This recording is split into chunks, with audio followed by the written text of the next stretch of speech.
علیکم، آپ دیکھ رہے ہیں پروگرام خبر یہ ہے، میں ہوں شازیہ اکرم۔ اسٹوڈیو میں یہاں پر میرے ساتھ سعید قاضی ہیں اور آج سمی صاحب اسلام آباد اسٹوڈیو سے ہمیں جوائن کر رہے ہیں۔ بہت شکریہ آپ کا۔ ناظرین، آج ہم بات کریں گے کہ آخرکار ایک لمبی محاذرائی اور طویل کشمکش کے بعد NRO عمل درآمد کیس میں خط لکھنے کا مسئلہ حل ہوا اور سپریم کورٹ نے مسودے کی منظوری دے دی، اور اب اس کے بعد عوامی اور قانونی حقوق میں ایک نئی بحث شروع ہو گئی ہے کہ جب خط لکھنا ہی تھا تو 3 سال تک قوم کو گمراہ اور عدلیہ سے محاذرائی کیوں کی گئی، کیوں ایک وزیر اعظم کی قربانی دی گئی، آخر اتنی لچک اور نہ سے ہاں کا سفر اچانک کیسے طے کر لیا گیا، اس پر بات ہوگی۔ ساتھ ہی ہم بات کریں گے ملالہ یوسفزئی کی، جس بچی کے لیے پوری قوم دعائیں کر رہی ہے، اس پر آج ہم بات کریں گے۔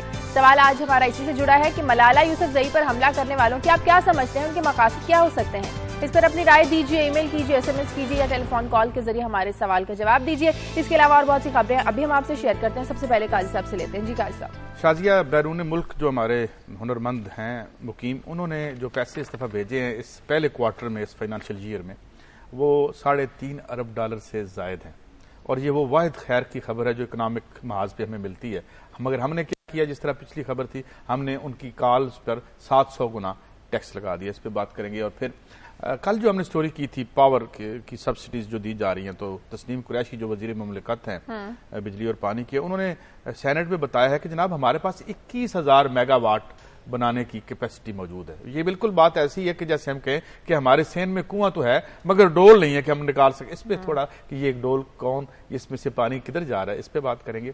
اور پھر شازیہ ہم بات کریں گے کہ چودھری نثار علی خان صاحب نے ایک سٹیٹمنٹ دی ہے، جو کل ہم نے بات کی تھی، جو احتساب بل آ رہا ہے، اس حوالے سے مسلم لیگ کا اعتراض سامنے آ گیا، اور جو ہم نے پرسپیکٹو دیا تھا کہ یہ بل پاس نہیں ہو پائے گا۔ اور بعد ازاں ہم بات کریں گے کہ فاٹا میں ایک فنڈ جو ہے وہاں کی ریہیبلیٹیشن کے لیے، وہ ورلڈ بینک نے اور دیگر جو ممالک ہیں ڈونرز، وہ ان کی وجہ ان کی مدد سے ہم ریکنسٹرکشن کر رہے ہیں۔ مگر معاملہ کیا ہے، ہم خود وہاں جنگ پہ کتنے پیسے خرچ کر رہے ہیں، وہ ہمیں کیا دے رہے ہیں، اور یہ کیا معاملہ ہے کہ ادھر سے ڈرون بھی آ رہے ہیں، ہم بھی جنگ کیے جا رہے ہیں، اور پھر تھوڑے سے پیسے ہمیں، تو یہ کیا سرکل ہے، اس ضمن میں بات کریں گے۔ اور میری آج یہی 4 خبریں۔ صحیح۔ سمی صاحب، آپ کیا بتانے والے ہیں آج؟ شازیہ، آپ نے اپنی اوپننگ میں بتایا، ملالہ یوسفزئی کا ذکر کیا، تو میں آج جو سٹوری پک کیا اس میں جنرل اشفاق پرویز کیانی تو پہنچ گئے CMH پشاور ان کی عیادت کرنے کے لیے، لیکن یہ دیکھنے میں آیا کہ جو ہماری سیاسی قیادت ہے انہوں نے صرف بیانات پر اکتفا کیا، وہاں پر نہیں گئے۔ تو اس پر نظر ڈالیں گے کہ کیا یہ کسی خوف کی وجہ سے ہے یا ان کی پریورٹیز میں یہ نہیں تھا وہاں پر جانا۔ پھر اسی سے جڑی ایک اور سٹیٹمنٹ آئی قاضی حسین احمد کی بھی کل، جو جماعت اسلامی کے سابق امیر ہیں، ان کا یہ کہنا تھا کہ ہم ملالہ یوسفزئی پر حملے کی مذمت تو کرتے ہیں، لیکن ملالہ کو یہ کہا جائے کہ وہ کوئی علم کی علامت ہے، اس بات سے وہ اتفاق نہیں کرتے۔ تو یہ کل بھی ہمارے پروگرام میں یہ موضوع تھا، اور آج بھی میں اس پر بات کروں گا کہ یہ کیا سوچ ہے، یہ پھر وہ کس کو علم، اگر ملالہ علم کی علامت نہیں ہے تو پھر اور کیا چیز ہے جو علم کی علامت ہے۔ اس کے علاوہ تیسری جو سٹوری میں نے چنی، وہ ایک نیا تنازع ہمیں نظر آ رہا ہے شروع ہوتا ہوا الیکشن کمیشن آف پاکستان اور اراکین پارلیمنٹ کے درمیان حلف نامے پر۔ تو دیکھیں گے کہ یہ کہاں جا کر بات ختم ہوتی ہے۔ اور پھر ذکر کروں گا میں، ایک خبر آئی ہے امریکہ سے کہ وہاں پر جو لیبیا میں امریکن سفیر قتل ہوئے تھے، تو شروع میں یہ چرچا کیا گیا کہ کوئی موب تھا مسلمانوں کا، اور وہ جو فلم تھی اس پر احتجاج کر رہا تھا، جس وجہ سے وہ سفیر وہاں پر مارے گئے۔ تو اب جو اصل خبر آئی ہے کہ وہاں پر نہ کوئی پروٹیسٹ تھا، نہ وہاں پر مسلمان تھے، یہ ایک منظم دہشت گردوں کا حملہ تھا۔ میں اس کی تفصیل آگے چل کر بیان کروں گا۔ ٹھیک ہے، ان تمام خبروں پر ہم بات کریں گے ایک بریک کے بعد واپس آتے ہیں۔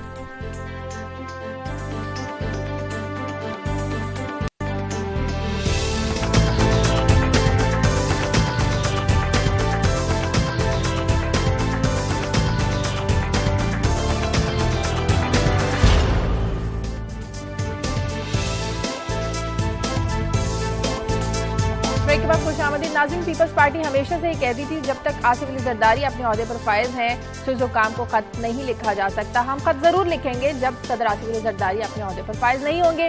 دوسری جانب سپریم کورٹ اپنے فیصلے پر قائم تھی کہ خط تو لکھنا ہی پڑے گا۔ اب آخرکار مسودے کی منظوری ہو گئی ہے۔ آخر ایسا کیا ہوا قاضی صاحب جو 3 سال پہلے نہیں ہو سکتا تھا؟ دیکھو شازیہ، میں آج میرا دل چاہ رہا ہے کہ سمی صاحب آج دور ہیں تو ایک لطیفے سے آغاز کر لیتے ہیں۔ بالکل۔ کہ ایک صاحب آم بیچ رہے تھے تو کسی نے ان سے بھاؤ پوچھا، اور پوچھنے کے بعد کہا یہ سب تول دو، تو وہ بیچنے والا کہنے لگا سب تمہیں توڑ دوں تو باقی کا دن میں کیا کروں گا. تو بات یہ ہے کہ یہ 4 سال رونق میلے میں گزر گئے, پی ایم صاحب آ رہے ہیں, وکٹری سائنس بن رہے ہیں, ایک رونق تو لگی رہی, تو مگر بعد کیونکہ باقی کام تو اور کچھ ہونا نہیں تھا, نہ یہ کر سکتے تھے, یہی چلتا رہا کیونکہ آپ کی جو سیاسی فلسفہ جس پہ آپ ہیں اسی پہ رہ کے آپ کوئی کام کر سکتے ہیں. بہرحال اب یہ اس سے بہت بڑی وکٹری سے, اور جو ہمارے بڑے ماشاءاللہ لا ایکسپرٹ بھی ہیں, قانون کے ماہر بھی ہیں, کل وہ بھی بڑے یوفورک نظر آ رہے تھے, اور وہ انہیں شہداء کی یاد آ رہی تھی ان کو. کچھ کہہ رہے تھے کہ پہلے پاکستان پیپلز پارٹی کو مشورے دینے والے اچھے نہیں تھے کہ خط نہ لکھیں, صدر ہم جھکنے نہیں دیں گے اپنے صدر گیلانی صاحب آج کی جو خبریں آ رہی ہیں, اور کل میں نے بھی یہ خبر عرض کی تھی کہ وہ خاصے نالاں نظر آتے ہیں کہ دیکھیں جی آپ نے ہماری قربانی دے دی, مگر راجہ صاحب مجھ سے لکھوا لیتے. ہاں لیکن ایشو بات پتہ کیا ہے, بات یہ ہے کہ الٹیمیٹلی جو فیصلہ بھی آیا, جو خط اب قبول ہو گیا, 4 سال میں ہم نے کیا کھویا کیا پایا یہ تو تاریخ دان ہی لکھے گا نا. مگر ہم نے جو, میں یہ نہیں کہتا کہ اس وجہ سے ہوا, مگر جتنے ایشوز ڈومینیٹ کرتے رہے, یہ جو 4 سال اب گزر گئے ہیں اور اس نقطے پہ آ گئے ہیں, تو کل ہم جب مڑ کے دیکھیں گے کہ 4 سالوں میں یا 5 سالوں میں یہ جو ہماری جمہوری اور سب سے لمبی جمہوری حکومت آئی تھی, تو اس کی اچیومنٹس کیا تھیں اور یہ ایشو کتنا میننگ فل تھا, اب یہ عوام خود فیصلہ کر لیں گے. سمیع صاحب سے پوچھ لیتے. سمیع صاحب, اسلام آباد میں اس خبر کے حوالے سے کیا چہمگوئی ہیں؟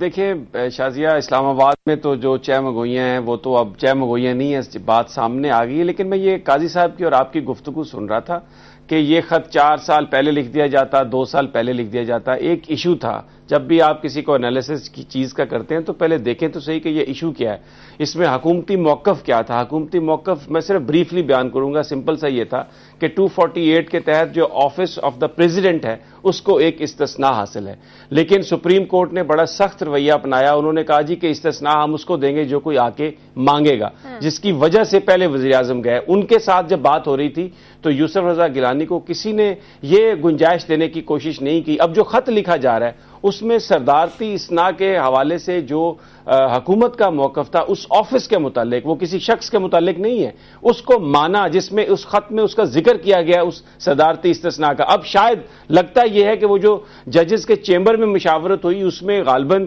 جو صدارتی استثناء کا معاملہ تھا وہ آیا ہوگا, جو وزیر قانون ہے انہوں نے مانگا ہوگا غالباً, جس کی وجہ سے سپریم کورٹ نے بھی لچک دکھائی اور یہ ایک درمیانی راستہ نکلا ہے. تو یہ ایک بات بتائیے گا, آپ اسلام آباد میں ہے, وہ ایک پریس کانفرنس بھی ہونی تھی مگر میرا خیال ہے وہ نہیں ہوئی فیصل رضا عابدی صاحب کی. ہاں وہ ایک بات کچھ لوگ یہ بھی کہہ رہے ہیں کہ ملک کے وسیع تر مفاد میں وہ آپ نے کر دی پوسٹ پون. اچھا, اس میں وہ پوسٹ پون میں نے تو نہیں کی, یقیناً آپ کی مشاورت سے پوسٹ پون ہوئی ہوگی کیونکہ آپ اکثر وزیر اعظم ہاؤس آتے جاتے رہتے ہیں.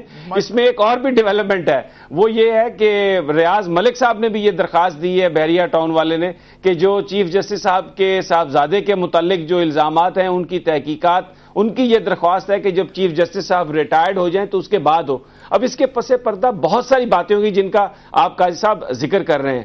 تو بالکل یہ چیزیں ساری چلتی ہیں, گیو اینڈ ٹیک بھی ہوتی ہے, لیکن ایک معاملہ جو ہے اگر وہ اس طرح سے حل ہوا ہے کہ جس میں کورٹ کی رٹ قائم ہوتی ہوئی نظر آ رہی ہے تو اس پر میرا نہیں خیال کہ اس طرح کا اعتراض کرنا چاہیے, کیونکہ اگر ایک انجام کسی چیز کا اچھا ہوا ہے. لیکن سمیع صاحب اب جو کارروائی ہوگی اس سے کیا ہوگا, ماشاءاللہ فاٹا میں بھی ہماری ریٹ اس فیصلے کے بعد قائم ہو جائے گی. دیگر جو ہمارے کرائسس ریٹن جو اور کام تھے کرنے والے تو وہ بھی ان میں کوئی مدد ملے گی. اس سے وہ الگ ایشوز نہیں, اس کا ان کاموں سے کیا تعلق, یہ جو پاکستان کو 100 مسئلے تھے ان میں سے ان کاموں سے حکومت کا ہی کیا تعلق, 80 مسئلے ان کاموں سے پانی دو, بجلی دو, روٹی دو, اس سے حکومت کا ہی کیا تعلق رہے گا. اچھا سمیع صاحب یہ بتائیں کہ اب جو بھی کارروائی ہوگی وہ استثناء کو سامنے رکھتے ہوئے مد نظر رکھتے ہوئے ہوگی, سو اس کام جو ہے وہ پوری دنیا میں جو صدور کو استثناء حاصل ہے اس کو مد نظر رکھ کے کوئی کارروائی کریں گے.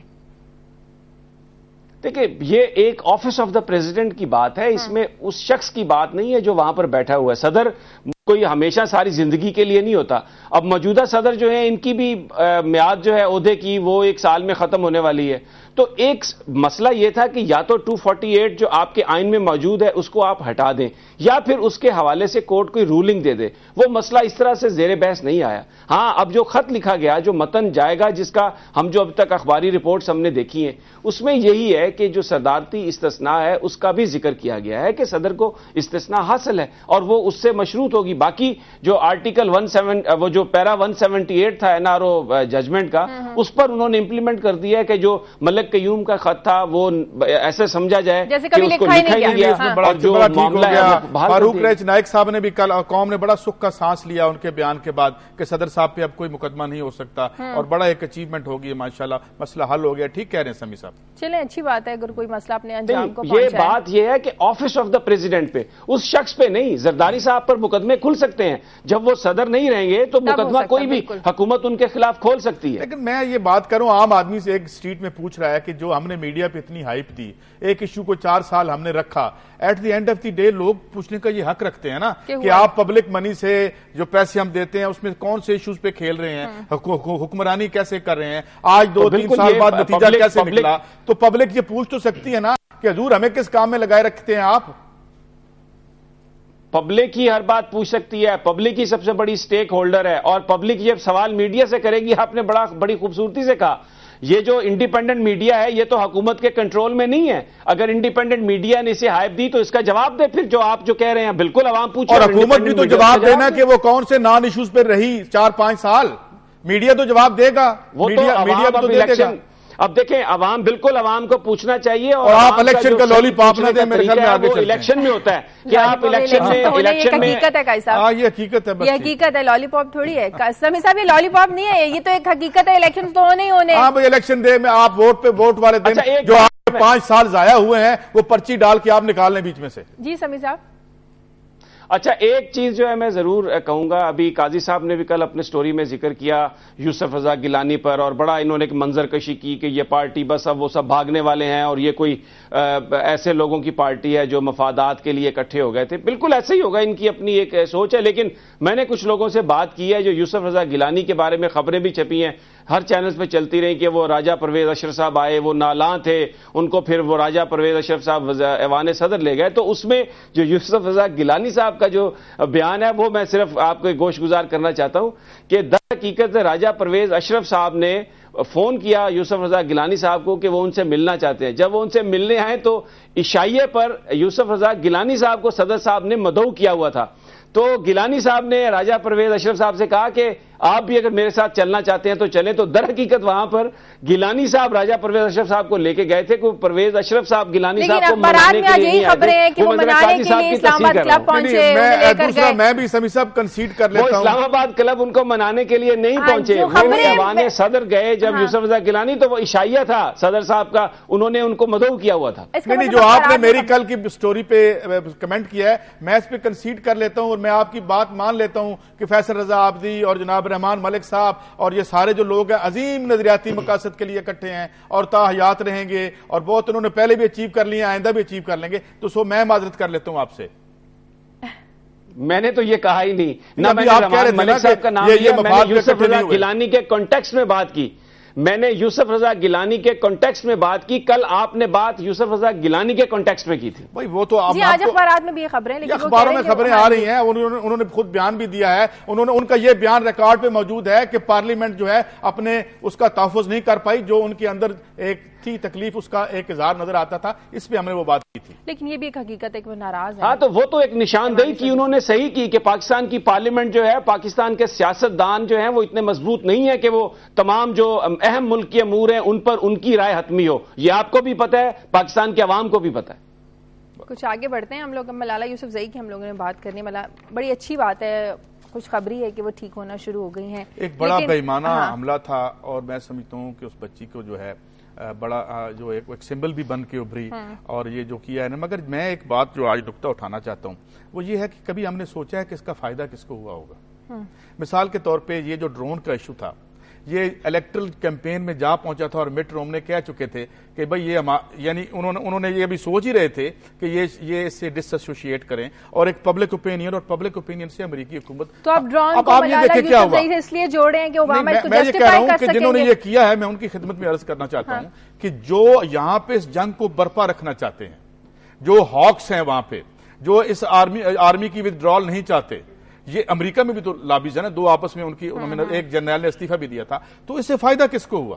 اس سے فائدہ اس کو ہوا کہ جو عوام ابھی سوچ رہے ہوں گے کہ یہ عمران خان کا جو وہاں گیا تھا ڈرون, تو اب کیا ہے کہ آل ٹوگیدر پورا سوشل میڈیا اس پہ وہ اس بچی کی تصویریں ظاہر آ گئی, اور ایک غصہ بھی بالکل نیچرل وہ آ گیا. مگر الٹیمیٹلی بینیفیشری کون ہے؟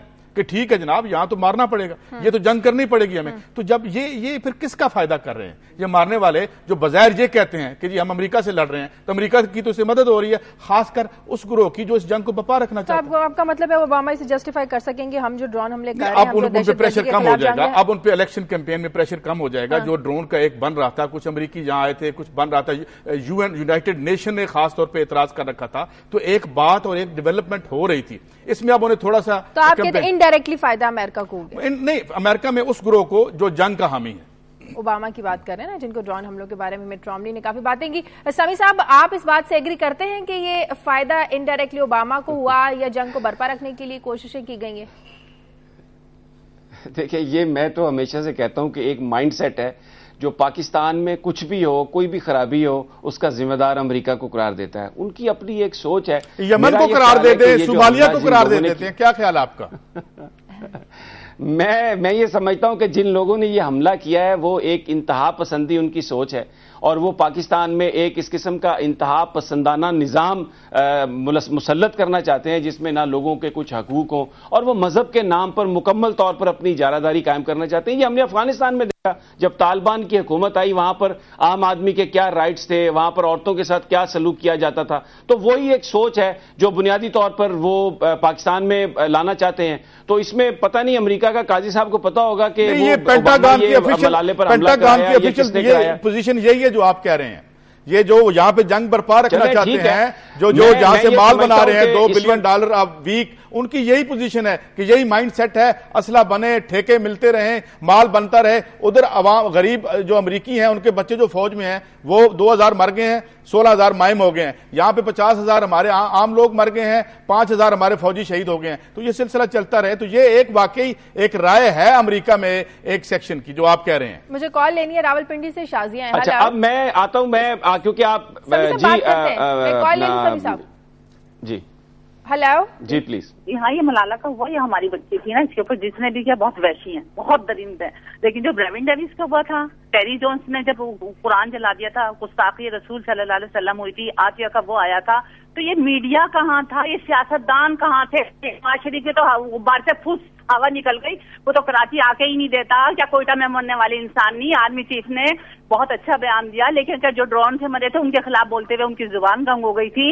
اور یہ جو وہ فضل الرحمان ہے, نیٹو سپلائی انہی کے دور میں جاری ہے, ڈرون حملے انہی کے اس میں ہو رہے ہیں. تو یہود و نصارہ سے وہی ملتے ہیں. چودھری نثار کے گھر میں کون ہے, عبدالحفیظ شیخ کی بیوی کون ہے, یہ سارے کے سارے ڈرامے, اس کے اوپر بڑی سیاست چمکائی جا رہی ہے. چاہے وہ کراچی ہو, چاہے وہ کہیں دعائیہ تقریب ہو رہی, چاہے کراچی میں بننے والی بوری بند لاشیں کیا انسان نہیں ہے, جانور ہے. شکریہ, بہت شکریہ. ایک اور کالر ہیں کوئٹہ سے, ارشد. ہیلو ہیلو ہیلو, السلام علیکم. جی وعلیکم السلام. ہاں جی شاہد بھائی, کیسے ہیں؟ ٹھیک ٹھاک. السلام علیکم. وعلیکم السلام. جی سمیع صاحب, یہ آپ سے بات کرنی تھی تھوڑی کہ یہ جو آپ بول رہے ہیں نا جی یہ لیٹر کے بارے میں, تو یہ تو وہی بات ہوئی نا, وہ پنجابی کی ایک مثال ہے, بکری بکری تو دسے ہی مینگنا پا کے. سمجھ لگی کہ نہیں آپ کو؟ ہاں ٹھیک ہے. یعنی 4 سال یہ کام چلتا رہا. بہرحال چلو ٹھیک ہے. اور دوسرا یہ ملالہ بیٹی کے بارے میں بات ہے, جو سواد میں جو سلسلہ چلا تھا نا, یہ حکومت کی جو ساری پرابلم تھی, کہ جب وہ اپنا فضل اللہ صاحب اٹھے تھے نا, اسی وقت یہ کام کنٹرول کر لیا جاتا نا, تو یہ یہاں تک نوبت نہ پہنچتی. ہماری حکومت اس وقت کنٹرول کرتی ہے جب سب کچھ اپنے ہاتھ سے باہر چلا جاتا ہے, اس سے پہلے سوئی رہتی ہے. ٹھیک ہے, شکریہ, بہت شکریہ ارشد آپ کا. ایک اور کالر ہے اسد لاہور سے. ہیلو جی السلام علیکم. اچھا, میں یہ کہنا چاہ رہا ہوں ملالہ یوسفزئی کے حوالے سے کہ ہم ہر بات کا اور ہر برائی کا الزام امریکہ کو دے دیتے ہیں بڑی آسانی کے ساتھ. میری 50 سال ایج ہو رہی ہے اور میں نے آج تک کسی سے نہیں سنا کہ امریکہ نے کچھ اچھا بھی کیا ہے. اور جو یہاں پکڑے جاتے ہیں دہشت گرد, وہ ہمیشہ ہمارے اپنے ہی ہوتے ہیں. ٹھیک ہے نا. تو ہمیں اپنے آج کو سمجھنے کے لیے اپنے گزرے کل کو دیکھنا ہوگا کہ ہم صدیوں پہلے بھی آپس میں لڑ رہے تھے, مار رہے تھے ایک دوسرے کو, اور آج بھی ہماری یہی کیفیت ہے. ہم نے ماضی سے سیکھا ہی نہیں. ہم پہلے بھی دہشت گرد تھے, مسلمانوں کے کتنے بڑے حادثات ہوئے ہیں آپس میں, جنگیں کی ہیں انہوں نے. بہت شکریہ اسد آپ کا. ملالہ پر ہم بات کریں, مسرت اللہ ہمارے ساتھ ہے. ملالہ کی اس وقت حالت کیسی ہے, ان سے بات کر لیتے ہیں. مسرت اللہ, کیسی حالت ہے اس وقت ملالہ کی؟ فی الحال فیصلہ مؤخر کر دیا گیا ہے ملالہ کو باہر بھیجنے کا. جی شازیہ, اب ملالہ یوسفزئی کی حالت اب بہتر ہو رہی ہے, گزشتہ رات جو ہے 2 ڈاکٹر جو جن کا تعلق راولپنڈی سے ہے وہ ملٹری سے ہیں، انہوں نے ان کا معائنہ کیا اور ان کی جو سوجن تھی گولی کی باعث جو وہ اب کم ہونا شروع ہو گئی ہے، اور ان کی جو ڈاکٹر انہوں نے کہا کہ اب یہ بہتر ایسے صورتحال بہتر ہو رہی ہے۔ ان کو ابھی انتہائی نگہداشت کے بعد میں رکھا گیا ہے، جبکہ تحقیقات کے حوالے سے یہ ہوا ہے کہ 2 جو ایڈمنسٹریشن ہے انہوں نے تحقیقات ٹیم کو بتایا کہ اس ملالا یوسفزئی پر حملے سے 2 دن قبل 2 لڑکے جو اپنے آپ کو لینڈی کس کا بتا رہے تھے وہ آئے تھے اور انہوں نے اسکول کا معائنہ کیا اور یہ ظاہر کیا کہ اپنے بہن کو داخلہ دلوانے آئے تھے، تو ان کو مشتبہ قرار دیا گیا ہے اور ان کے حوالے سے ان کے جو حاکی تیار کیے جا رہے ہیں، جبکہ 42 افراد ابھی تک اس حوالے سے سوات کی مختلف ایریے سے گرفتار کیے گئے ہیں۔ ٹھیک ہے، بہت شکریہ مسرت اللہ آپ کا۔ سمیع صاحب، قاضی صاحب کے بیان کیا بات کر رہے تھے جنہوں نے ملالہ پر ہونے والے حملے کے بارے میں دیا کہ افسوس تو ہوا لیکن وہ علم کی علمبردار نہیں۔ دیکھیں، یہ بات ہے جو ایک سوچ ہے اس کی کوئی ہو سکتا ہے کہ بین الاقوامی طاقت بھی اپنے مقاصد کے لیے اس سوچ کی حمایت کر رہی ہو جیسے قاضی صاحب نے کہا، لیکن وہ سوچ پاکستان میں ہے بہت سارے لوگوں کی، اور وہ قاضی صاحب نے کل یہ کہا، وہ بڑے محترم سیاستدان ہیں اور جماعت اسلامی میں خاصے لبرل مانے جاتے ہیں، ان کا یہ کہنا تھا کہ جی بالکل ہم جو حملہ ہے اس کی مذمت کرتے ہیں ملالہ یوسفزئی پہ، لیکن اس کو یہ کہنا کہ وہ علم کی علامت ہے یہ غلط ہے۔ تو بات یہ ہے کہ اگر ملالہ یوسفزئی جو اس وقت اس کھنڈرات پر جا کر بیٹھی، جو ایک سکول تھا جس کو اسی انتہا پسند سوچ نے تباہ کیا تھا، وہاں پر وہ ایک دلیری سے جا کے وہ اکیلی تنہا وہ ایک چھوٹی سی بچی جا کے اس نے اپنا پڑھائی شروع کی، اور پھر دوسری بچیاں آئیں اور وہ سکول وہاں پر دوبارہ شروع ہوا جسے وہ کہتے ہیں کہ رائزنگ فرام دا ایشز۔ تو اگر وہ علم کی علامت نہیں ہے تو کیا وہ جو لوگ آ کر سکولوں کو تباہ کر رہے ہیں بم لگا کر، فاٹا میں دیکھیں آپ، کے پی کے میں دیکھیں، کیا وہ تعلیم کی اور علم کی علامت ہیں؟ اور جس کے لیے یہ تمام مذہبی جماعتیں جو ہیں، مذہبی سیاسی جماعتیں بلبلا رہی ہیں۔ میں یہ بالکل یہ درست ہے کہ پاکستان کی سوورینٹی کی خلاف ورزی نہیں ہونی چاہیے اور کسی بے گناہ کو نہیں مارا جانا چاہیے، لیکن یہ بھی بات تو غلط ہے کہ اگر کوئی آدمی تعلیم حاصل کرنا چاہے، کوئی بچہ، تو آپ سکول کو بم سے اڑا دیں اور وہ آپ کے لیے ایک معاشرتی مسئلہ بن جائے۔ انتہا پسندی کی علامت ہے۔ سمیع صاحب ساتھ رہیں، بریک کا وقت ہے، بریک کے بعد واپس آتے ہیں۔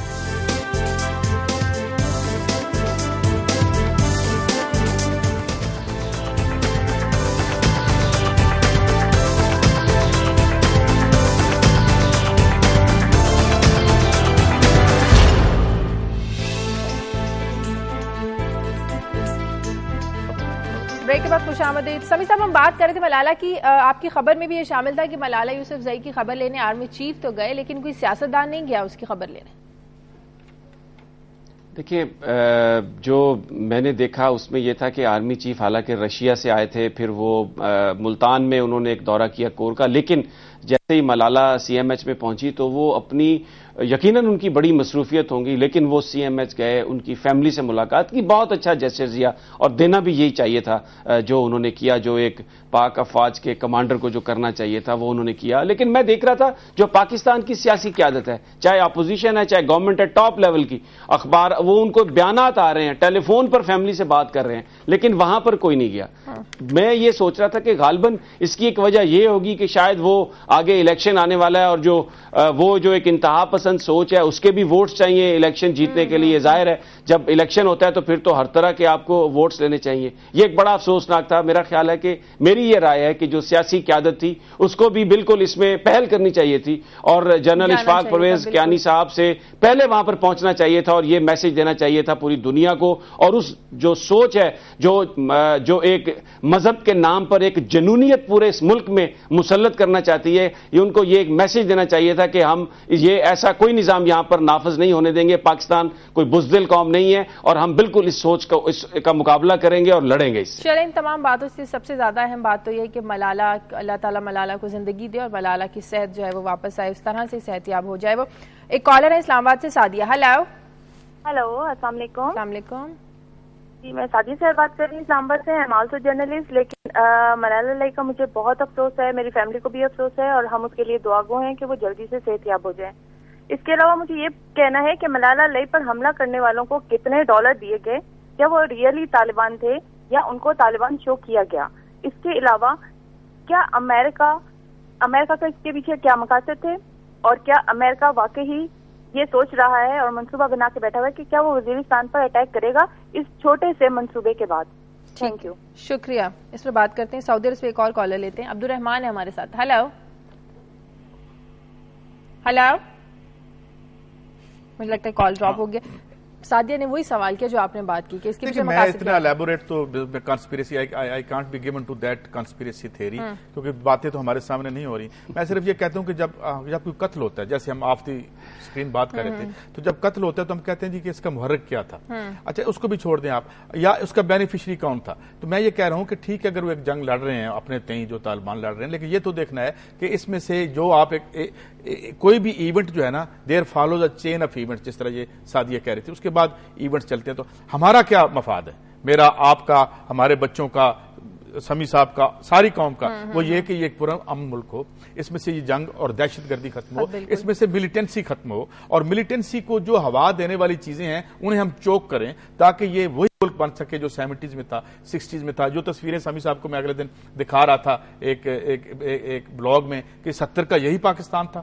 یہ کراچی کی تصویریں دکھائیں سمی صاحب, اور وہ بلاگ پہ بہت لوگ آئے ہوئے تھے. میں نے کسی نیشنل ڈیلی میں دیکھا تھا کہ یقین نہیں آتا تھا کہ یہ وہ تصویریں ہیں, یہ زندگی یہی تھی جو ہم نے گزاری ہے, جس سے پہلے یہ کولڈ وار کی سفیر جو بہت عرصہ پہلے 70 کی دہائی میں کراچی میں تھے, اب وہ جب کراچی کا حال دیکھتے ہیں تو وہ پریشان ہو جاتے ہیں. ہاں, ابھی ایک صاحب نے اگلے دن کالم بھی اس پہ لکھا کہ 70 میں کراچی کیا تھا. ایون ایک ڈپلومیٹ جو ہے اس نے جب کراچی کو الیبوریٹ کیا تو اس نے کہا کہ دنیا کے جو 5-7 سب سے خوبصورت شہر تھے ان میں سے ایک کراچی تھا. تو بات یہ کہ ہم سب ایک بات کر رہے ہیں کہ اس کو ہم ریسٹور کیسے کریں, ہم وہ دنیا واپس اپنے بچوں کے لیے کیسے لے کے آئیں جس کی ایک جھلک ہماری نسل نے تو دیکھی, کیا وہ جھلک ہمارے اگلی نسل. تو یہ ہے ہمارا انڈیا, ہم بالکل تو نہیں کر رہے. جی سمی صاحب. شازیہ, مجھے یہاں پر کہنے دیں, بالکل قاضی صاحب نے صحیح کہا کہ ہم یہ بالکل چاہتے ہیں کہ وہ تمام چیزیں واپس آئیں, پاکستان ایک لبرل جو پاکستان تھا وہی بنے. تو یقیناً اس کو لانے کے لیے پہلے آپ کو یہ بھی تو دیکھنا پڑتا ہے نا کہ یہ سب کچھ کون کر رہا ہے. اگر آپ اپنی تمام جو خامیاں ہیں, تمام کوتاہیاں امریکہ کے کھاتے میں ڈال دیں تو پھر مجھے نہیں پتا قاضی صاحب کیسے اس کو ٹھیک کریں گے. میں صرف وہ جو سعدیہ صاحبہ نے جو کال کی میں اس کا جواب دینا چاہتا ہوں کہ یہ انہوں نے سوال کیا کہ کیا وہ طالبان تھے, یہ کتنے ڈالر کس نے دیے. تو میں ان کو یہ بتانا چاہتا ہوں کہ یہ جو حملہ ہوا اس کے بعد تحریک طالبان پاکستان کے ترجمان نے اس کو بڑے فورسفل انداز میں اس کو ایکسپٹ کیا کہ یہ ہمارا حملہ. ساتھ میں انہوں نے یہ کہا کہ اگر وہ بچ گئی ملالہ یوسفزئی تو ہم پھر دوبارہ حملہ کر کے اسے ختم کریں گے. تو اس لیے میرے ذہن میں یہ کوئی ابہام نہیں ہے کہ یہ حملہ کرنے والے کون تھے اور ان کے کیا مقاصد تھے. اگر کوئی ان کو جو کرنے والے ہیں ان کو امریکہ کے نام کے پیچھے چھپانا چاہتا ہے تو وہ بالکل وہ کر سکتا ہے. صحیح. ایک اور کالر ہے سمر سیالکوٹ سے. ہیلو. السلام علیکم. السلام علیکم. میں سمی صاحب سے ایک بات کرنا چاہوں گا. جی. کہ سمی صاحب نے ایک بالکل صحیح بات کی کہ اگر کوئی امریکہ کے نام کے پیچھے چھپنا چاہتا ہے تو وہ غلط کر رہا ہے. اور یہ ایسا ہوتا ہے کہ ہم میں سے بہت سے ایسے انہیں یہ کہتے ہیں کہ جی وہ امریکہ نے کروایا اور یہ امریکہ پیچھے چھپنا چاہتا ہے. لیکن ہمارے 12 سال ہو گئے, ہمارے 30 سے 35 ہزار سویلینز شہید ہو گئے, ہمارے 4,000 فوجی بھائی شہید ہو گئے. ہم ان کے ساتھ کوئی نہیں کرتے, لیکن ہم جو طالبان ہیں ان کے ساتھ ضرور ہمیں ہمدردی نکل آتی ہے ہمارے سب کے ساتھ. ہم کیوں ان کے ساتھ اتنا کرتے ہیں؟ کیا ہمیں اپنوں کا کوئی خیال نہیں؟ ہمیں ان 10-12 ہزار جو طالبان نہیں ظالم لوگ ہیں, ظالمان ہیں, ہم ان کے ساتھ کیوں اتنا زیادہ ہمدردی کا اظہار کرتے ہیں جو کہ اسلام کو بدنام کرنے میں جنہوں نے کوئی کسر نہیں اٹھا رکھی. بہت شکریہ سمر آپ کا. جی سمی صاحب. دیکھیں یہ ان کی ایک سوچ ہے جو انہوں نے بیان کی ہے. انہوں نے طالبان کے لیے ایک نام بھی دیا. میں یہ سمجھتا ہوں کہ جس طرح کسی لبرل آدمی کو زندہ رہنے کا حق ہے ویسے ایک انتہا پسند کو بھی زندہ رہنے کا حق ہے, لیکن اپنی مرضی دوسرے پر زبردستی مسلط کرنا اس کا کوئی حق نہیں ہے. اور میں بالکل یہی عرض کروں گا آخر میں کہ اگر ہم نے اپنی برائی کو ٹھیک کرنا ہے, اپنی بیماری کو ٹھیک کرنا ہے تو بیماری کو صحیح پہچاننا ہوگا. اگر دورہ دل کا پڑا ہوا ہے قاضی صاحب تو سر درد کی گولی کھانے سے معاملہ ٹھیک نہیں ہوگا. یہی تو میں کہتا ہوں, آپ اپنا وزیر خزانہ تو خود لگا کے دیکھ لیں. آپ کہتے ہیں یہاں امریکہ کا اثر و نفوذ نہیں ہے, آپ یہاں حکومت بدل کے تو دیکھیں. آپ وزیر لیکس کھول کے پڑھیں, آپ وکی لیکس کھول کے پڑھیں کہ این پیٹرسن کے سامنے کیسے بیٹھے ہوتے ہیں اور آپ کہتے ہیں کہ یہ نہ پینٹ کریں. یہ دنیا کوئی نہیں پہچانے گا جو آپ پینٹ کرنے کی کوشش کر رہے ہیں. میں یہ کہتا ہوں کہ یہاں خوفناک مداخلت ہے. یہاں پہ آپ کوئی معاشی پالیسی آزادانہ طور پہ نہیں بنا سکتے, یہاں آپ اپنا وزیر خزانہ خود نہیں لگا سکتے, اور آپ کہتے ہیں ہم کسی کے پیچھے نہیں چھپ رہے. دہشت گردی امریکہ کے پیچھے چھپ رہی ہے, امریکہ دہشت گردی کے پیچھے چھپ رہا ہے, بیچ میں ہمارے بچے اور ہم مارے جا رہے ہیں, اور ہمیں رونے کا حق تو دے دیں. چلے قائد صاحب مجھے بریک لینے, بریک کے بعد واپس آتے ہیں.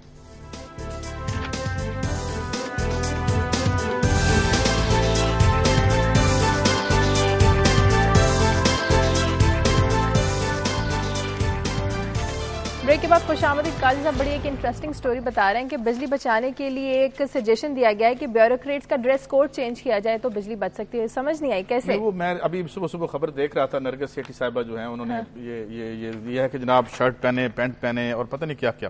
میں یہ کہہ رہا تھا کہ یہ جو ہم کاسمیٹکس کی چینجز کرتے ہیں بڑی انٹرسٹنگ ہوتی ہیں, مگر میں نے کل بھی یہ سٹوری کی تھی اور اسی کے ساتھ میں اپنی سٹوری جوڑ بھی دیتا ہوں کہ جو ہمارے منسٹر ہیں, ہمارے وزیر مملکت ہیں پانی بجلی کے, انہوں نے فرمایا تسنیم قریشی صاحب نے کہ ہم 21,000 میگا واٹ بجلی پیدا کر سکتے ہیں. اچھا اب 21,000 میگا واٹ بجلی کہیں زیادہ ہے, خاصی زیادہ ہے ہماری ڈیمانڈ سے. 18-19,000 پہ ہمارا کام ہو جاتا ہے. ہم 2-2.5 جو ہے اسے ایکسپورٹ بھی کر سکتے ہیں. لیکن یہ بالکل ایسی ہے جیسے ہم نے اپنے گھر کے آنگن میں ایک کنواں تو کھود رکھا ہو, مگر ہم کہیں یار کنواں تو کھود لیا ہم نے, اور پانی بھی سامنے نظر آ رہا ہے, مگر ہم نکال نہیں سکتے. تو اب میں اس پہ کیا کہوں؟ یہ جو آپ مینیجر بیٹھے ہوئے ہیں, مینجمنٹ کر رہے ہیں, اب تو آپ کو ماشاءاللہ مقدمے میں بھی بہت کامیابی اللہ نے عطا فرمائی, اور کل بڑا وہ باس کر رہے تھے اس کامیابی میں ہمارے وزیر جو ہیں وہ بھی, مگر یہ کام کون کرے گا؟ انسٹالڈ کیپیسٹی موجود ہے یہاں پہ. پھر بات اس بھی سینٹ میں یہ بات ہو رہی تھی 25 ارب روپے کی, انہوں نے کہا جی سبسڈی ہے اور یہ ہم غریبوں کے, یہ 25 ارب روپے کی سبسڈی بڑی کھلتی ہے ہر آدمی کو, بڑے وہ ہم پریشان ہیں. جو کل ہم نے سبسڈی کی بات کی جو سیکٹر کو وہ دے رہے ہیں اس کا کوئی آڈٹ کوئی کہانی نہیں ہے, اور وہ آپ کے پورے ڈیولپمنٹل بجٹ کے برابر ہے.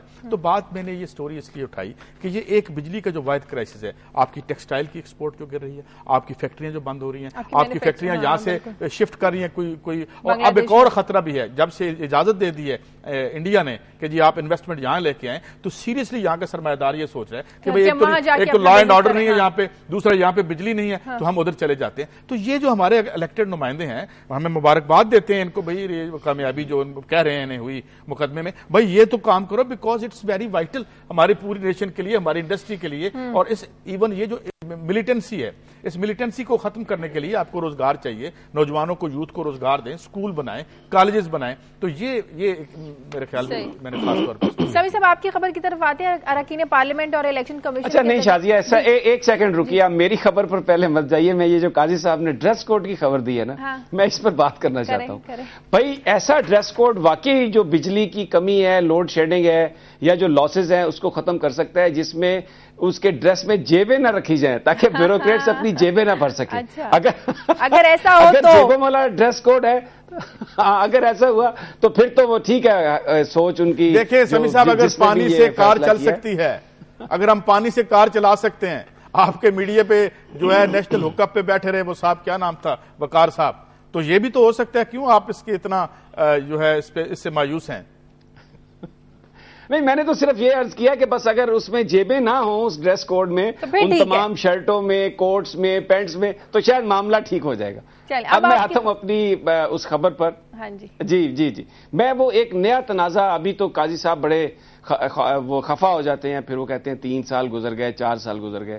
اب ایک نیا تنازع شروع ہونے والا ہے. وہ الیکشن کمیشن نے کہا ہے اراکین اسمبلی سے کہ اپنی دوہری شہریت کے حوالے سے آپ ایک نیا حلف اٹھائیں, اور اراکین اسمبلی کہتے ہیں جناب ہم تو ایک ہی حلف ہم نے اٹھانا ہے. کچھ نے تو اٹھا لیا ہے, وہ حلف نامہ بھیج دیا ہے, لیکن کچھ نے نہیں کیا. تو وہ اس پر ایک ایسا معاملہ ہے جو مجھے لگتا ہے کہ دوبارہ ایک تنازع کھڑا ہونے والا. قاضی صاحب اس تنازع سے بھی کچھ نکلے گا؟ میرا مطلب بجلی تو نہیں نکلے گی, نہ روزگار نکلے گا. ہاں ممکن ہے کچھ ایم این ایز نکل جائیں یا اندر ہو جائیں, یا باقی کے دوبارہ واپس چلے جائیں وہیں پہ کام کرنے جو باہر. کچھ تو آپ کو پتہ ہے نا, اگر کوئی ایم این اے اندر ہو جائے, باہر نکل جائے, تو آپ اس سے خوش نہیں ہوں گے؟ نہیں, اندر باہر سے مراد یہ ہے کہ ممکن اسمبلی میں نہ رہیں, وہ چلے جائیں. لیکن بات یہ ہے کہ آئین میں ایک شک موجود ہے, اور بات تو ٹھیک کی نا ہمارے چیف الیکشن کمشنر صاحب نے کہ یا تو اس شک کو ہٹا دیں آپ, کہ جی. اور دوسری بات سمیع صاحب اس میں جو میرا اعتراض تھا آپ کے ساتھ، آپ کو یاد ہوگا ہم نے ایشو ڈسکس کیا تھا، وہ یہ کہ اگر تو یہ ڈیول نیشنلٹی کے آئیں، حکمرانی کریں، وکٹری کے سائن بنا کے جہاز کی سیڑھیوں سے اتریں اور حکومت جائے تو پھر بہت کچھ ساتھ لے کے باہر چلے جائیں، یہاں پھر واپس آ کے پھر لڑیں اس بات پہ کہ آپ کے لندن میں اتنے فلیٹ ہیں، آپ کے لندن میں فرانس میں اتنے مال ہیں، پھر ہم یہ پنگ پونگ دیکھتے رہیں، پھر ایک حکومت جائے، پھر وہ تشریف لے جائیں جہاز پہ باہر اور ہم یہ تختہ مشق بنے رہیں. تو اگر یہ میں سمجھتا ہوں کہ یہ بات زیادہ اہم ہے، اس کا خیال رکھنا چاہیے. ایک کالر ہے پشاور سے، جنید. ہلاؤ. اچھا میں شازیہ ایک کمنٹ ہلکا سے مجھے کر لینے دیں. قاضی صاحب نے یہ جو ساری گفتگو کی نا، میں ان کے ساتھ ہمیشہ بحث کرتا رہتا ہوں. یہ کہتے ہیں کوئی فرق نہیں پڑنے والا اس سسٹم میں، جو کچھ ہو جائے. آج خود کہہ رہے ہیں کہ چیف الیکشن کمشنر صاحب نے بات تو صحیح کی، اور خود یہ فرما رہے ہیں کہ وہ لوگ جو اگر باہر سے، اب تک تو یہی ہوتا رہا نا، ڈوئل نیشنلٹی والے آئے، حکمرانی کی، اور جب ضرورت پڑی اور باہر نکل گئے. تو اب جب ایک آنےسٹ آدمی آ گیا تو اس نے اس چیز کا راستہ روک دیا. عدلیہ نے فیصلہ کیا، چیف الیکشن کمشنر نے کہا کہ جناب نہیں، ایک سٹینڈ لے لیا. تو قاضی صاحب یہ تو مانے نا کہ بہتری کی جانب سفر شروع ہو گیا. بالکل بالکل. ایک کالر ہے پشاور سے، جنید. ہلاؤ. السلام علیکم. السلام علیکم. میڈم میں یہ جو ملالہ یوسفزئی ہیں اس کے بارے میں تھوڑی سی وضاحت کرنا چاہتا ہوں. جی جی. بات یہ ہے کہ ملالہ اس کے اوپر جو حملہ ہوا ہے اس پہ تو انتہائی مطلب یہ شرمناک واقعہ ہے، چاہے وہ جو کوئی بھی ہو. لیکن ہم یہاں ہر چیز کی جو ہے ہمیں نظر آتا ہے طالبان، ہر چیز میں ہمیں نظر آتا ہے طالبان. اب اس چیز کا وجود ہی ہمارے سامنے کوئی نہیں ہے کہ اس کے اوپر ہم کہتے ہیں کہ یہ کر. میں تھوڑی سی ایک بات آپ سے کرنا، اگر زیادہ ٹائم لینا نہیں چاہ رہا ہوں. جو قوت ملالہ یوسفزئی کو 1 جنوری 2009 میں منظر عام پہ لے کے آئے تھے، ہم اسی کا، میں پیشے کے لحاظ سے سوشل ورکر ہوں، میں اسی وقت سے ان لوگوں کو جانتا ہوں. جو اس کو مطلب پروموٹ کیا گیا میڈیا میں، جو پاکستان میں اس کو انتہائی طور پر پیش کیا گیا، آج وہی طاقت ہیں جو اس پہ حملہ کرنے والے ہیں. اور ہمیں صرف اور صرف یہ ہے کہ طالبان ہی نظر آ رہے ہیں، جن کا کوئی وجود ہے ہی نہیں ہے. اگر وہ ہے وجود ان کی، وہ حملہ کر رہے ہیں اور ہم ذمہ داری قبول کر رہے ہیں. جہاں وہ رہ رہے ہیں ان کو ٹارگٹ کیوں نہیں کیا جاتا؟ اب ہمیں کہتے ہیں امریکہ کے اوپر چھوڑ رہے ہیں، ہمارے ہاں آپ دیکھ لیں پشاور میں. ویری ویلڈ کوشچن، بڑا ویلڈ کوشچن ہے کہ جو ذمہ داری قبول کرتے ہیں آپ وہاں جا کے فون کر رہے ہیں، اب فون سے پتہ کریں بھائی کیا ان کے پاس، ایون ان کے پاس اگر سیٹلائٹ کا وہ کنیکشن بھی ہے، پھر آپ سیٹلائٹ سے سارا مانیٹر کر سکتے ہیں. تو یہ ویلڈ کوشچن ہے جو عوام کے دلوں میں ہے. ایک اور کالر ہے امریکہ سے، سمیع. ہلاؤ. جی السلام علیکم. وعلیکم السلام. جی میں سمیع صاحب سے پوچھنا ہی چاہ رہا تھا کہ تھوڑا سا bear with me for second. Sami صاحب کافی پیشنیٹلی آپ ماشاءاللہ سے بولتے ہیں اور میں کافی عرصے سے پروگرام دیکھ رہے ہیں آپ کا. پہلے تو میں آپ کو یہ کہنا چاہتا ہوں کہ آپ کی جو آڈینس ہے خاص کر ابراڈ میں، جو کہ ضروری نہیں ہے کہ سبھی لوگ آپ کو فون کریں، لیکن this is a very very sophisticated audience جو کہ بہت نوانس سمجھتے ہیں چیزوں کی. پاکستان میں شاید نہ سمجھ پائیں جو جنرل آڈینس ہے.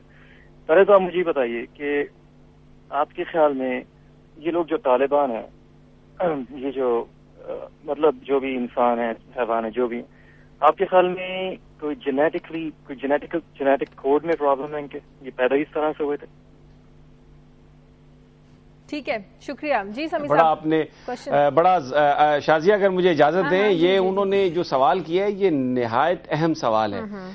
یہاں پر آ کے میں جو قاضی صاحب کی ایک جو بات ہے میں اس سے ایگری بھی کرتا ہوں ہمیشہ، کہ بیسیکلی یہ جو ایک سوچ تھی، جو ملیٹنسی کی سوچ تھی، اس کو اپنے مقاصد کے لیے اس کو بڑھایا. یہ سوچ موجود تھی، ملیٹنسی کی سوچ موجود تھی، لیکن اس کو جو فیول دیا وہ انٹرنیشنل پاورز نے دیا. اور ہمارا خطہ جو ہے یہ ایک پراکسی وارز بنا رہا. پہلے روس اور امریکہ کی لڑائی تھی، اس میں یہ مذہبی لوگ استعمال ہوئے، بلکہ کچھ لوگ تو یہاں تک کہتے ہیں کہ یہ جو سب کانٹیننٹ کی ڈیوائڈ تھی وہ بھی اس لیے کی گئی کہ 1917 کا جو روس کا ریولوشن تھا اس سے جو تمام امپیریلسٹ پاورز تھی وہ بڑی خوفزدہ تھی، اور وہ یہ سمجھ رہی تھی کہ یہ سب کانٹیننٹ اگر اس میں یہ انقلاب آیا اور سرمایہ دارانی نظام جو ہے وہ اس کو کوئی خطرہ ہوا تو پھر جو ایک غریب مزدور اور غریب ورکر کی جو آواز ہے یہ تو پوری دنیا تک پھیل جائے گی. یہ ایک فلسافیکل ڈیبیٹ ہے. میں لیکن یہ سوال بہت اہم ہے. بلا شبہ میں صرف اس پہ 2 سینٹنس یہ بولوں گا کہ اس میں کوئی شک نہیں کہ یہ جو سوچ تھی، اس سوچ کو فیول کیا انٹرنیشنل پاورز نے اپنے مقاصد کے لیے، جس کا خمیازہ آج ہم بھگت رہے ہیں. وقت کم رہ گیا، آپ کی خبر کی طرف آتے ہیں. چودھری نثار علی خان کے اس بیان، اچھا ہم نے یہ بات کی تھی کہ یہ جو احتساب بل آیا ہے خیر سے، یہ اس میں یہ ہوگا نہیں، اور اس پہ آج شدید تنقید کی انہوں نے کہا جی ان کا جو لفظ تھے میں وربیٹم کوٹ کر دیتا ہوں کہ یہ چوروں ڈکیتوں کو بچانے کے لیے کیا گیا، اس کا مطلب یہ ہے کہ وہ ان کے سامنے آ گئے۔ تو میں جو عرض کر رہا تھا کہ یہاں پہ کوئی میننگ فل ایکٹیویٹی چونکہ نہیں ہوتی کہ اگر آپ نے احتساب، آپ 5 سالوں میں ایک احتساب بل نہیں لا، سب سے بڑا ایشو آپ خود کہتے ہیں کرپشن ہے، ٹھیک ہے جی، اگر آپ کی نظر میں ایک کرپشن ایک ایشو تھا اور سارے آپ پارلیمنٹیرین اس بات پہ ایگری کرتے ہیں کہ کرپشن، اس پہ تو کوئی نہیں کہتا نا کہ یہ جو ہے، تو آج تک جو اگر اب بل آیا تو اتنا وہ فالٹی کیوں لے کے آئے ہیں؟ تو اس کا مطلب یہ ہے جو کل ہم نے بات کی تھی کہ احتساب ایشو نہیں ہے، احتساب کرنے نہیں چاہتے، یہاں تو احتساب سے بچنے کی کہانیاں ہیں، تو یہی میرے خیال میں ونڈیکیٹ کر رہی ہے یہ تعلیم۔ اچھا وقت کم رہ گیا، اب جاتے جاتے ہمیں کچھ لائٹر سٹوریز پر بھی بات کر لیتے ہیں۔ میں ایک شازیہ ایک خبر نہایت اہم ہے، میں یہ اس کا ذکر کرنا چاہتا ہوں کہ جب لیبیا میں امریکی سفیر کا قتل ہوا تو یہ کہا گیا کہ پوری دنیا میں مسلمان جو پرتشدد مظاہرے کر رہے ہیں، لیبیا میں در حقیقت کہ جی وہ مظاہرہ کیا جا رہا تھا اور پروٹیسٹرز نے مار دیا۔ تو اب جو امریکی ایوان نمائندگان کے سامنے ہیئرنگ ہوئی ہے جہاں پر آفیشیل ورژن پیش کیا امریکہ نے، اس کے مطابق جس جگہ پر سفیر ٹھہرے ہوئے تھے وہاں پر سیکیورٹی بہت کم تھی، صرف 3 ان کے سیکیورٹی گارڈ وہاں پر تھے، 2 اور لوگ سیکیورٹی گارڈ دوسرے شہر سے آئے ہوئے تھے۔ 8:30 پر انہوں نے ایک ٹرکش ڈپلومیٹ سے ملاقات کی اور اس وقت تک باہر کوئی موب نہیں تھا، اور اس کے بعد اچانک عام لوگ کیمروں میں نظر آئے کہ اندر پھر رہے ہیں اور انہوں نے اس بلڈنگ پر قبضہ کر لیا۔ تو در حقیقت یہ ایک منظم دہشت گردانہ حملہ تھا، لیکن اس میں کیونکہ اسلام کو مسلمانوں کو ایک بدنام کرنا بھی مقصد تھا اس ساری سازش کا جس کے تحت وہ فلم بنائی گئی تھی، تو میڈیا میں یہ خبر پھیلائی گئی۔ صحیح، اور کوئی آپ کی خبر تو نہیں رہ گئی نا؟ ڈریس کوڈ پہ ہم نے بات کر لی، اور اس کے علاوہ ہمارے پاس ایک خبر تھی، میرے خیال میں میرا آج آپ نے کاغذ غائب کر دیا ہے۔ نہیں میں نے کوئی آپ کا ایک پیج پڑھا ہے، تو اس میں یہ تھا کہ قاضی صاحب میرا خیال ہے امریکہ نے سازش کر کے آپ کا کاغذ اٹھا لیا۔ جی آپ کریں گے، فاٹا کے ایک فنڈ کی بات کرتا ہوں سمی صاحب، بڑی یہ ایک بات تکلیف دہ ہے، اور وہ یہ کہ جی ایک فنڈ ورلڈ بینک نے بنایا ہے جس میں $5 ملین دیے ہیں ہمیں نیدرلینڈ نے، اور کچھ اور اکٹھے کر کے ہم جو ہے وہاں ری بلڈنگ کر رہے ہیں۔ تو معاملہ یہ ہے کہ 70 بلین آپ خود مانتے ہیں آپ نے یہاں پہ جنگ پہ خرچ کر دیا، یہ اب آج آ گئے ہیں مگرمچھ کے آنسو، اور یہ ہمیں یہ پیسے دے کے ہماری ہم خیرات لے کے یہ چھوٹا موٹا کام کر رہے ہیں ہم، اور اتنی خطیر رقم ہم اپنی کٹی سے خرچ کر کے ایک جنگ بپا کیے رکھی ہم نے۔ اور اب یہ میں اس خبر کو دیکھ رہا تھا کہ یہ کیا عجیب سائیکل ہے کہ ایک طرف ہم اتنے اخراجات سے وہاں پہ ہم نے پچھلے 10-12 سال جنگ رکھی، اور اب وہ ہمیں تھوڑے سے پیسے دیتے تھے کہ جا کے جی ایک ذرا سڑک بنوا لیں یا ایک اسکول کی دکان جو ایک اس کو کر لیں۔ تو میرے خیال میں یہ بھی بڑی ستم ظریفی اور ظالمانہ بات ہے۔ پروگرام کا وقت ختم ہو گیا، جاتے جاتے قاضی صاحب میں آخری سینٹینس بول دوں، یہ جو آپ فنڈز کی ڈیولپمنٹ کی بات کر رہے ہیں، جب عمران خان صاحب کا امن مارچ گیا وہاں پر تو انہوں نے بتایا جو واحد سڑک ڈی آئی خان سے جاتی ہے قبائلی ایریا میں، اس میں وہ کہتے ہیں کہ گاڑی چلانا مشکل ہے، وہ اتنی ٹوٹی پھوٹی سڑک ہے۔ تو میں ایگری کرتا ہوں آپ کی بات سے کہ اگر یہ گولہ بارود کی بجائے وہاں لوگوں کو روزگار فراہم کر دیا جاتا، کچھ ہاسپٹل بنا دیے جاتے، اسکول بنا دیے جاتے، تو شاید یہ جو انتہا پسندانہ سوچ ہے ہمیں اس سے چھٹکارا مل جاتا۔ جاتے جاتے امیتابھ بچن کی آج 70ویں سالگرہ ہے، آپ کو ان کی کوئی فلم پسند ہو؟ بہت فلمیں ان کی دیکھیں، وہ 69 میں آئے، 42 میں ان کو وہ پیدا ہوئے تھے، اور پھر ان کو ایک پہلی فلم تھی غالباً 7 ہندوستانی کے نام سے جو انہیں ملی تھی، جس میں 7 ہیروز تھے۔ پھر نیکسٹ فلم ان کی آنند تھی، لیکن جو انہیں بڑی کامیابی ملی وہ زنجیر سے ملی، اور زنجیر کے بعد ایک ان کا سٹارڈم کا سفر تھا وہ چلا، اور اب اینگری ینگ مین کے طور پہ ان کا ایک کیریکٹر رہا ہے، کیونکہ یہاں ہر آدمی اینگری ہے سب کانٹیننٹ۔ سمی صاحب آپ کی کوئی فیوریٹ فلم امیتابھ بچن کی؟ مجھے لگتا ہے قاضی صاحب آپ کے فیوریٹ کریکٹر ہے امیتابھ بچن، کیونکہ آپ نے کہا کہ اینگری ینگ مین کا کریکٹر تھا ان کا۔ سمی صاحب آپ کو ان کی کوئی فلم پسند ہو؟ جی شازیہ آپ کو ان کی کوئی فلم پسند ہو؟ ارے ان کی تو ساری فلمیں بہت اچھی ہیں، لیکن مجھے جو ان کی فلم پا تھی نا وہ بڑی زبردست فلم تھی، میں I really enjoyed his character. جی مجھے اندازہ ہے وہ کیوں پسند ہے آپ کو، آپ آئیں گے تو میں بات کروں گا، مجھے بھی سمجھ آئے گی کیوں پسند ہے۔ بہت شکریہ سمی صاحب آپ کا، قاضی صاحب آپ کا فیڈ بیک دیجیے۔ پروگرام کا وقت ختم ہو گیا، خبر@دنیا TV.tv پر اجازت دیجیے، اللہ حافظ۔